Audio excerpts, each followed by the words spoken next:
I kemi marrë disa, po njëne, a shkojmë vetëm te monitori, vish të spjegojmë disa prej fotografive, doktor Ramni.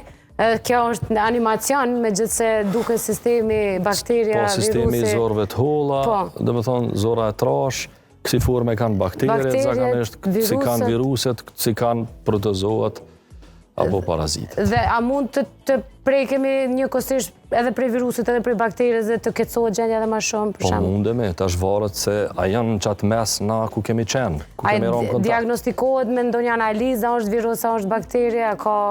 A është virus, a është bakteria, mund të dalojmë përmes pasqyrës gjakut. Ndërsa për me përcaktu sakt shkaktarin, duhet merren mostrat të vjellurit ose mostrat të fecesit. Përmes asaj, pastaj i qartësojmë se cili është mikroorganizmi edhe me çka duhet të trajtohet. Sepse dikun duhet antibiotik, dikun s'duhet antibiotik. Infeksionet virale kalojnë zakonisht me terapi simptomatike, e rehidrojmë pacientin, ja largojmë dhimbjen, ja largojmë temperaturën, edhe nuk ka nevojë për antibiotik. Ndërsa infeksionet bakteriale duhet në mënyrë urgjente të fillohet trajtimi, për arsye se sidomos salmonellozat janë një gjendje shumë e rëndë.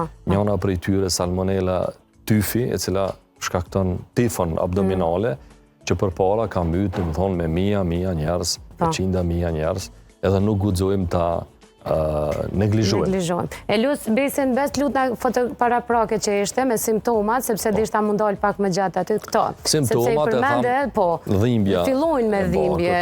A është një hapësirë ku shfaqet dhimbja apo komplet barë? Për dallim prej patologjive tjera, ku mund t'jetë për shembull e lokalizuar me dhimbja, këtu është në tër barkun. Për hapet, se shpesh e ndëgjojmë. Qashtu, edhe thamë që është në formë të shtrëngimeve, ka fryrje shumë, gazra, pengohet tretja, indigestion është tretja, temperaturë, jashtëqitja, dhe më thonë, ngjyra mund të ndryshoj, varësisht për llojit të infeksionit, edhe vjellja, për shembull, mund me ndodhë pacienti, thotë, kom vjell, masandej kom pa dhe primesat gjakut. Kjo ndodhë kur ka vjell shumë, edhe shpesh, deri 20-30 vjellje më rana ditë, e pata një pacienti javën e kaluar me salmonellozë, kishte vjell 100 herë për 24 orë. Thonë, ka qenë një gjendje shumë e rëndë, por fatmirësisht e diagnostikuam, e trajtuam edhe shpëtoi. Në asë momente mund me ardhur deri disa plasaritje në ezofag, që mund me pa edhe primesa të gjakut.